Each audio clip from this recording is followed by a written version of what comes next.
Bom dia a todos. A Santa Bíblia Sagrada é um livro fenomenal, sobrenatural. Em suas páginas, cada letra, cada palavra, cada espaço traduz a revelação, a vontade de Deus para com a humanidade, desde a sua existência até o período pós a sua existência. A Bíblia Sagrada, ela contém 66 livros, 39 livros no Velho Testamento e 27 livros no Novo Testamento. A Bíblia Sagrada foi escrita ao longo de cerca de 1.600 anos, pois é isso mesmo, 16 séculos. Foi escrita por cerca de 40 autores durante todo esse período. Agora, imaginemos, autores que viveram nas mais diversas regiões do mundo, exerciam as mais diversas atividades econômicas que a gente pode imaginar, como juízes, profetas, governadores, agricultores, pescadores e inúmeras outras profissões ao longo de 1.600 anos em várias regiões do planeta Terra. São cerca de 2.500 traduções.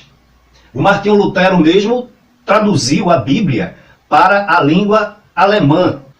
E a gente sabe da história que, ao longo de toda a sua existência, todos os presidentes, ou a maioria dos presidentes, inclusive todos os presidentes dos Estados Unidos, tomam posse com as mãos sobre a Sagrada Bíblia. O único presidente que não procedeu assim, ele governou os Estados Unidos de 1901 a 1909, chamado Theodore Roosevelt. Ele foi o único presidente na história dos Estados Unidos que não tomou posse, jurando fidelidade às leis do país e às leis de Deus, com as mãos sobre a Bíblia Sagrada. A Bíblia Sagrada é o livro mais vendido do planeta. Dissemos aqui que ela já foi traduzida em cerca de 2.500 línguas e dialetos. E já foi vendida, esse número cresce a cada instante, é um número estatístico que a gente não pode precisar, mas cerca de 7 bilhões de unidades, superando o livro vermelho mais vendido, um dos segundos mais vendidos, superando em 7 vezes o número de cópias vendidas. Daí, nós não chegamos a outra conclusão, de que o livro, as Sagradas Escrituras, é a palavra de Deus para a humanidade em todos os tempos. Cremos e sabemos que foram escrita pela divina revelação de Deus, através do Espírito Santo que os inspirava e levava-os a escrever. 1.600 anos, 40 autores. Agora, irmãos, vejam só vocês. No século 21, chega um homem nascido no Brasil, na região Nordeste, no estado de Pernambuco, chamado Ailton José Alves, se acha no direito de vilipendiar, de aviltar esse sagrado livro, inserindo em suas páginas a sua fotografia.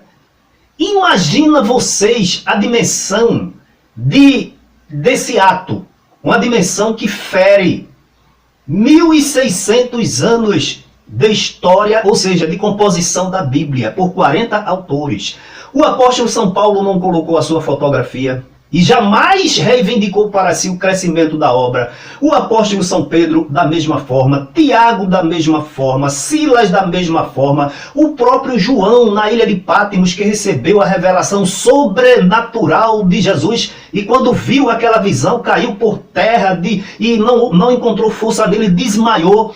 Não, em momento nenhum ele reivindicou para si a grandeza, reivindicou para si o valor que a Bíblia tem e o valor que ele teve na história do Evangelho. A gente não vê de Gênesis a Apocalipse nenhum servo de Deus, quer seja escritor, quer seja quem fez parte dos registros sagrados, reivindicando ou colocando a sua vida, os seus dons, os seus méritos acima de qualquer outro. Moisés, ele foi quem escreveu o Pentateuco, os 5 primeiros livros da Bíblia. E ele escreveu recebendo as tábuas da lei diretamente no Monte Sinai, das mãos de Deus, compôs o livro de Gênesis e os 4 próximos livros.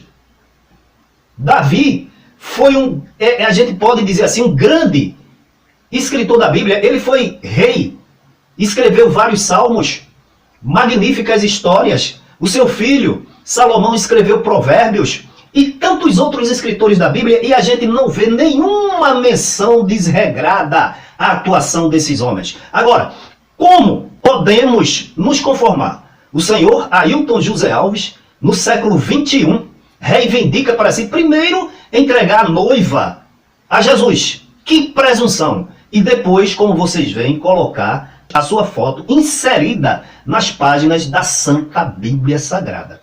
Trazemos aqui hoje para vocês um olhar jurídico sobre esta atitude nefasta. E, segundo a explicação desse jurista, bacharel em direito, esse ato é um ato criminoso. Agora, a gente quer dizer o seguinte: como o Ailton José Alves é um ditador, é um tirano, se ele dessa vez, para tomar essa atitude, ele fez sozinho, a culpa recai sobre ele. Mas se ele fez com o aval da diretoria, todos são cúmplices. Eu quero dizer, meus irmãos, isto é um aviltamento, isto é um rebaixamento da palavra da Bíblia Sagrada, isto é uma agressão à fé, não somente da Igreja de Pernambuco, não somente da Assembleia de Deus, mas de todas as outras religiões, em todos os tempos.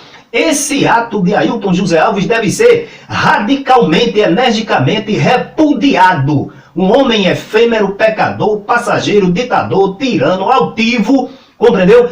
Cheio de desvio de conduta, achar-se no direito de colocar a sua fotografia inserida nas santas páginas da Bíblia Sagrada.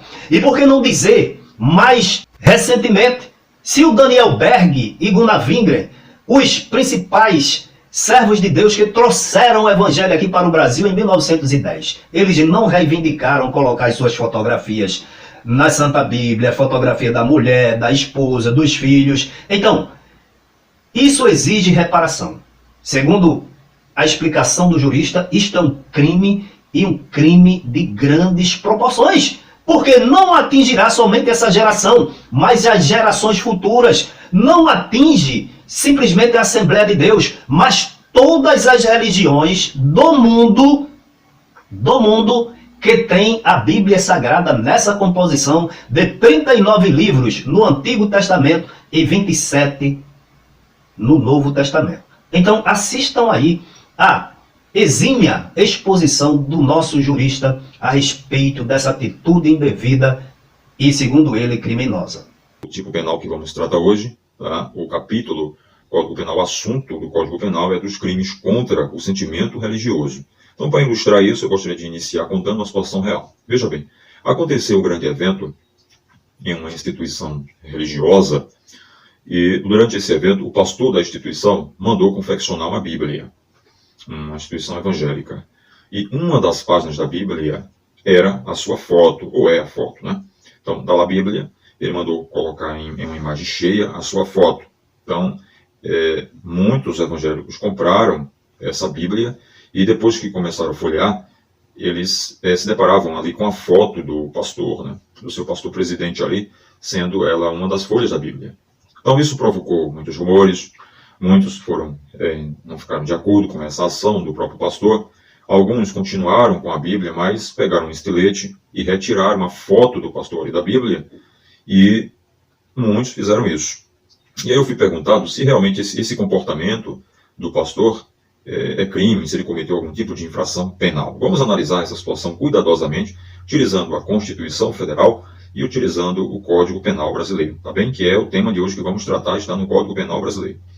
Vamos ler aqui, doutores, o artigo 5º, inciso 6º da nossa Constituição Federal, né?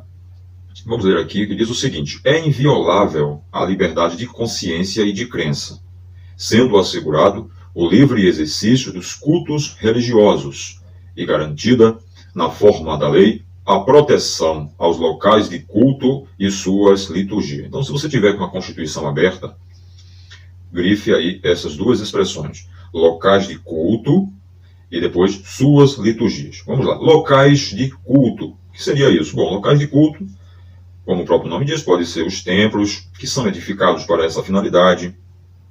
Pode ser qualquer templo, né, que seja utilizado para a realização de cultos, como também pode ser outros lugares que não sejam os templos, como por exemplo, aqui em Pernambuco, tem ali no Arrudão, né, pode ter um clássico em determinado domingo entre o Santa Cruz e o Esporte, tá? E no outro domingo, uma instituição evangélica qualquer realizar um congresso de jovens ali. Então, no primeiro domingo foi um local, como ele é feito, para a prática de esporte. Mas naquele domingo que se realizou ali, que fez o culto, é um local de culto. Então ele goza ali de uma proteção constitucional. Aquele momento ali da realização do culto não é um espetáculo, claro, de futebol, mas é um culto. Então goza de proteção constitucional.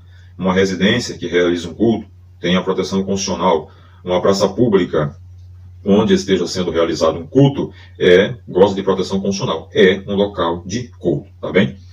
Suas liturgias. Suas liturgias a gente pode analisar, doutores, em dois aspectos. Primeiro, os objetos utilizados, né, para a realização de culto. Então, são vários objetos utilizados para a realização de cultos, como os doutores sabem. Tem cruz, tem imagens, fotos, objetos, a Bíblia, né?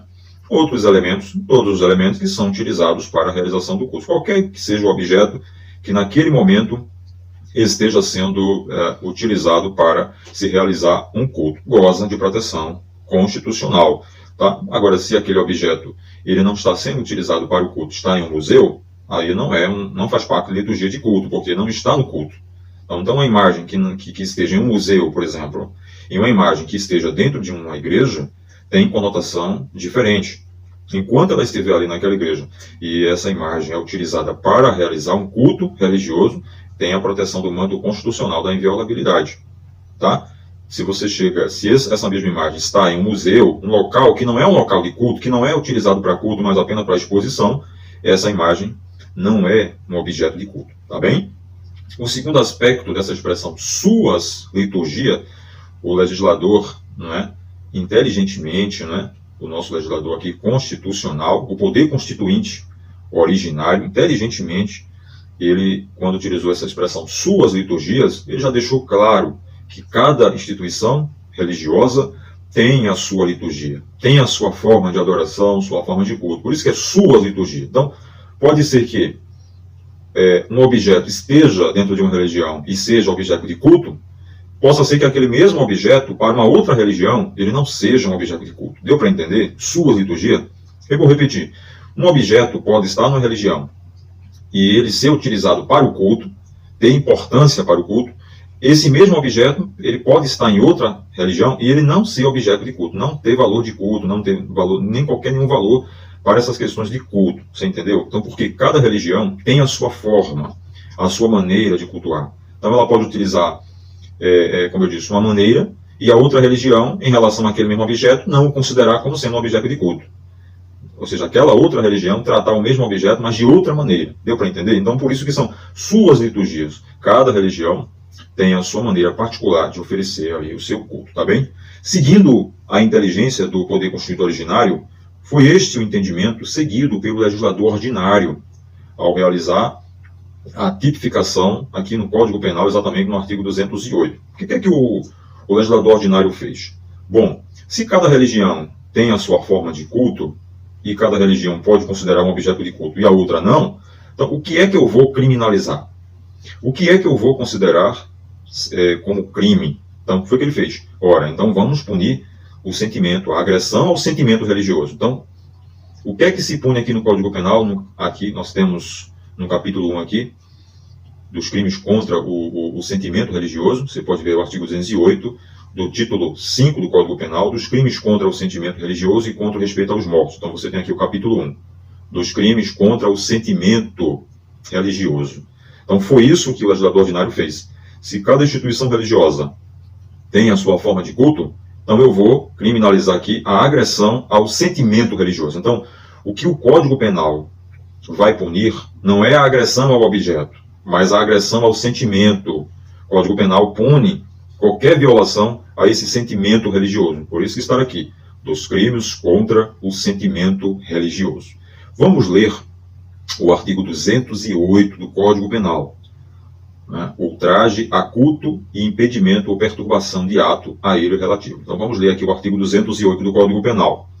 Escarnecer de alguém publicamente, por motivo de crença ou função religiosa, impedir ou perturbar cerimônia ou prática de culto religioso.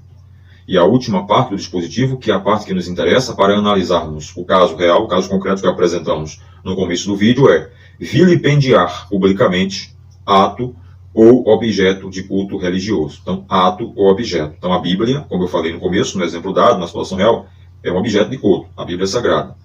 E temos aqui o verbo vilipendiar, que em uma das suas traduções é você tornar vil uma coisa. Tornar uma coisa sem importância, de respeitar algo, faltar com respeito. Né? Você vai ver aí vários significados da palavra vilipendiar, né? Publicamente, ato ou objeto de culto. Então, como eu disse, a Bíblia é um objeto universal de culto. Né? E vilipendiar, como eu disse, tem um significado também de tornar vil, desrespeitar. Essa situação desse pastor evangélico que mandou confeccionar uma Bíblia e colocar a sua foto, ele cometeu alguma infração penal? Vamos analisar com muito cuidado. Vamos analisar aqui, pegar duas instituições como exemplo aqui do nosso vídeo, tá? Vamos citar aqui o nome de duas instituições religiosas como exemplo. Vamos pegar a Igreja Universal e vamos pegar a Assembleia de Deus. Tá? Vamos aqui como exemplo essas duas instituições religiosas, a Igreja Universal e a instituição Assembleia de Deus. Vocês sabem que a Igreja Universal costuma sempre utilizar objetos, né, que estão lá no Antigo Testamento, tipo a Arca de Noé, a vara de Moisés, a pedra que matou o gigante Golias, né, as taubas de Moisés. Eles utilizam esses objetos para fazer os seus cultos. É uma tradição, é um costume ali na Igreja Universal. Né? Então, eles fazem ali uma arca, colocam ali uma vara, e eles dizem que aqueles objetos representam os personagens ou fatos da Bíblia no Antigo Testamento. Então, é uma forma de culto. Quando você pega esse mesmo objeto, se você pega aquela mesma arca que eles colocam ali, ou aquelas taubas de Moisés, e transporta para a Assembleia de Deus, você vai ver que não tem nenhum sentimento, nenhuma relevância para culto. Não há nenhum sentimento dos evangélicos da Assembleia de Deus em relação àquela tábua que eles confeccionam ali. Então veja bem, veja que para uma igreja evangélica, aquelas tábuas de Moisés é um objeto de culto. Para outra igreja evangélica não é. Então veja bem, se você entra na Igreja Universal, né, e desrespeita, você quebra aquele objeto de culto ali, você fere o sentimento religioso de todos os integrantes da Igreja Universal. Por quê? Porque aquele objeto, ele é objeto de culto. Ele tem relevância sentimental, espiritual para aquela comunidade evangélica. Se você pega esse mesmo objeto, né, e tenta transportar para a Assembleia de Deus, por exemplo, não vai ter objeto de culto. Por que não vai ser objeto de culto? Porque não é uma tradição da instituição Assembleia de Deus de adorar, né, de colocar imagem, figuras do Antigo Testamento. Não tem essa tradição. Não existe essa tradição no âmbito da Igreja Evangélica Assembleia de Deus, por exemplo. Outro exemplo, vamos aqui analisar outro exemplo. Vamos pegar agora a Igreja Católica e vamos pegar a Igreja Assembleia de Deus. Vamos dar sempre esse parâmetro aqui para vocês entenderem. Né? Se você chega na Igreja Católica, eles canonizam pessoas. O que é isso? A pessoa, durante a sua existência, segundo eles, fez um milagre. Né? Essa pessoa, quando ela falece, o seu nome é levado a um concílio, acredito que seja um nome técnico, não peço desculpas, ao Vaticano. O Vaticano analisa esses feitos por essa pessoa, e os cardeais ali, a comissão de cardeais, claro, eles devem ter a forma, né? Eles consideram essa pessoa como santo, canonizam, e elas passam a receber adoração no âmbito da Igreja Católica. Nós temos vários, não é isso? Então, isso é uma forma da Igreja Católica tratar os seus líderes, né, os seus cardeais, enfim, as pessoas que integram aquela religião. Quando você vai no âmbito, por exemplo, da Igreja Assembleia de Deus, ou qualquer outra instituição evangélica, o que é que você vê? Como é que eles enxergam seus líderes? Eles têm pastores. E pastores, para os evangélicos, eles são apenas pessoas escolhidas por Deus para trazer a mensagem, para ensinar a instituição religiosa, para trazer a palavra. Eles são homens escolhidos por Deus para administrar a obra de Deus e guiar o povo. Nada mais do que isso. Se em algum momento da vida um pastor deste, por exemplo, orar e Deus curar uma pessoa, de repente uma pessoa era paralítico e ser curado, era cego, passou a ver, sofria de uma grave enfermidade e recebeu a cura, essa pessoa ela não vai ser canonizada. Né? Por quê? Porque para os evangélicos foi apenas uma atuação de Deus, que Deus utilizou aquela pessoa e que Deus que deve ser adorado. Veja que a mesma forma, a forma de tratamento, né, dessas ações são diferentes entre as religiões. Não é a mesma coisa. Não existe esse sentimento no âmbito da instituição evangélica, Assembleia de Deus, por exemplo, de adorar uma pessoa, de considerar santo. Para os evangélicos, são aqueles que para eles, santo é todo aquele que obedece a palavra, que vive próximo a Deus. Este é considerado santo para os evangélicos, né? É chamado de santo. Veja que o tratamento é totalmente de forma diferente. E em relação à Bíblia, veja que a Igreja Católica, por exemplo, né, eles adotam até figuras na Bíblia. Já teve Bíblia que tem a foto do próprio Papa. Por quê? Porque esse é um sentimento que eles têm. É um sentimento que segue a religião católica, né, que segue os católicos. Eles adoram as imagens, eles adoram as pessoas. Então é uma forma de culto, é um sentimento religioso que segue ali a religião católica. Agora veja bem, em relação à situação real que nós apresentamos no começo do vídeo, né, do pastor aí da instituição evangélica, que mandou fazer uma Bíblia e mandou colocar sua foto. Então, o que é que os evangélicos passaram a criticar? Eles afirmam que quando o pastor fez isso, né, ele quebrou uma tradição da instituição evangélica de centenas de anos, né, que as instituições evangélicas, elas não adotam dentro da Bíblia imagens, fotos de pessoas. A Bíblia dos evangélicos, se você pegar uma Bíblia, por exemplo, católica, pegar uma Bíblia evangélica ou a Bíblia de qualquer outra religião, de outras religiões, você vai ver que a Bíblia dos evangélicos, elas são diferentes, né? Elas não têm figuras, né? Segundo os evangélicos, eles adoram a Deus, né, através da fé, ou seja, eles acreditam que na Bíblia nós temos, né, o Pai, o Filho e o Espírito Santo, tá? E que através da leitura da Bíblia, o membro, né, aquele que está lendo, ele tem a revelação de Deus. Ele recebe a revelação de Deus através do seu Espírito e eles têm a visão espiritual. Então, eles não adotam figuras, imagens dentro da Bíblia, nem de pastores, nem mesmo de suposta imagem de Jesus Cristo, né? Eles não adotam isso. Por mais que você pegue a maior pintura, se eu não estou equivocado, que a maior pintura que foi feita da imagem de Jesus Cristo foi a de Michelangelo. Me parece que é a imagem que mais se aproximou, né, de uma imagem real de Jesus Cristo, foi a de Michelangelo. Então, mesmo que for a foto de Michelangelo, os evangélicos não aceitam que ela seja colocada na Bíblia, que ela integre ali a Bíblia, entendeu? Não é aceitável perante os evangélicos que se coloque imagem nem de pessoas, nem de figuras bíblicas, porque, como eu disse, eles têm uma forma centenária, há muitos anos. Isso é uma tradição de a Bíblia ela conter apenas gráficos para ilustrar os textos, tá? Ela contém gráficos. Então, a partir do momento que o pastor, né, da instituição religiosa, né, ao qual ele faz parte, ele mandou confeccionar uma Bíblia, né, e quebrou essa tradição, né, poderá ter havido aí a violação, né, a afronta ao sentimento religioso, ao sentimento dentro da religião de não se adorar pessoas, de não se adorar a imagem. Porque os evangélicos, eles dessa instituição, eles interpretaram que o pastor, ao colocar sua imagem dentro da Bíblia, ele quis ser adorado, né?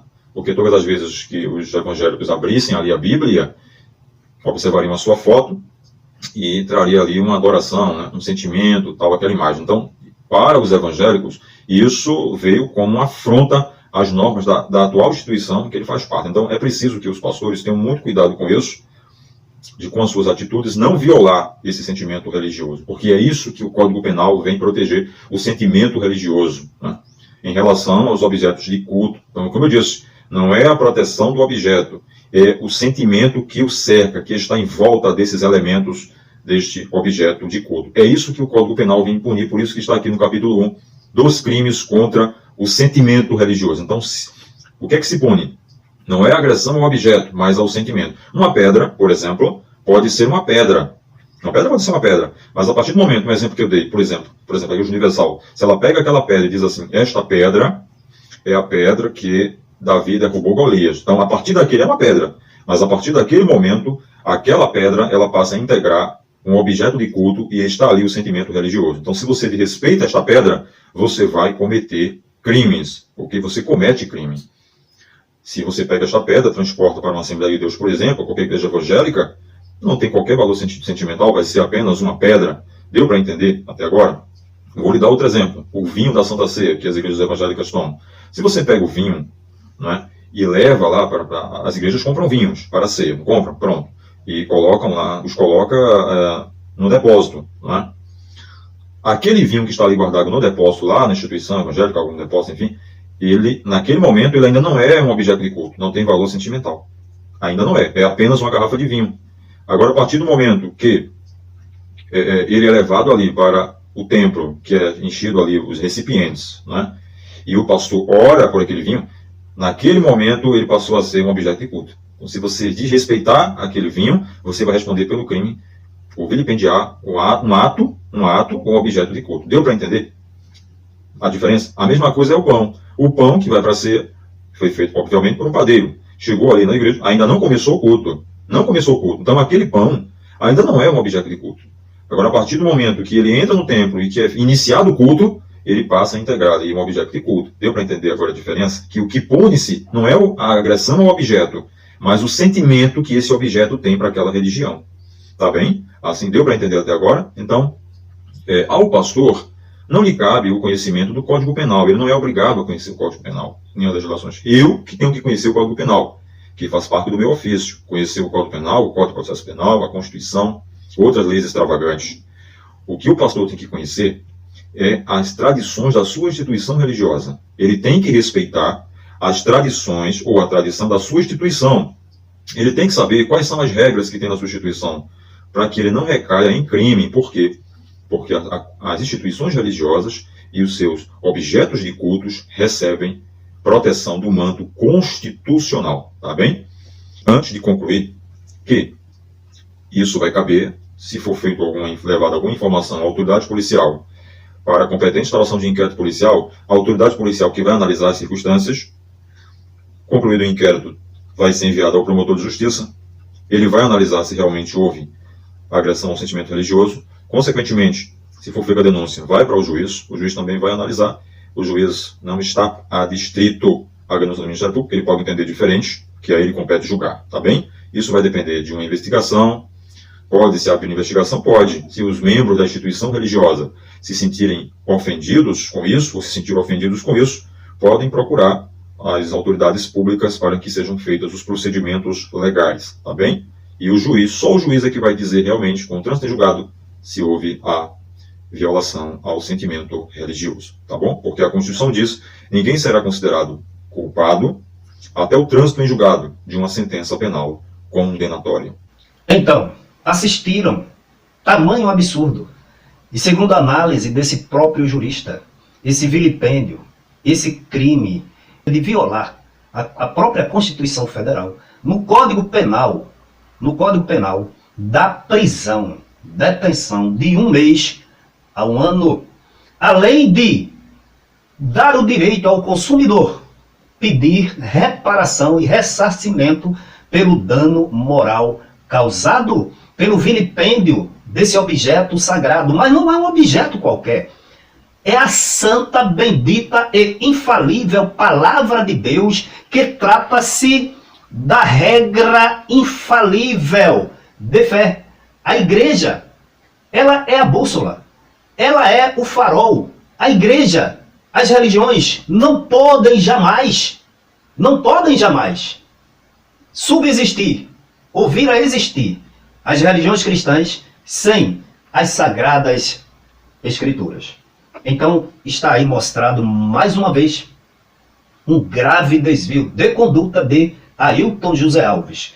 E repito, se essa atitude, como sempre, foi uma ação isolada, tirana, ditadora, esse crime recai sobre ele. Mas se foi em conjunto com a diretoria, todos são cúmplices e cometeram o mesmo crime.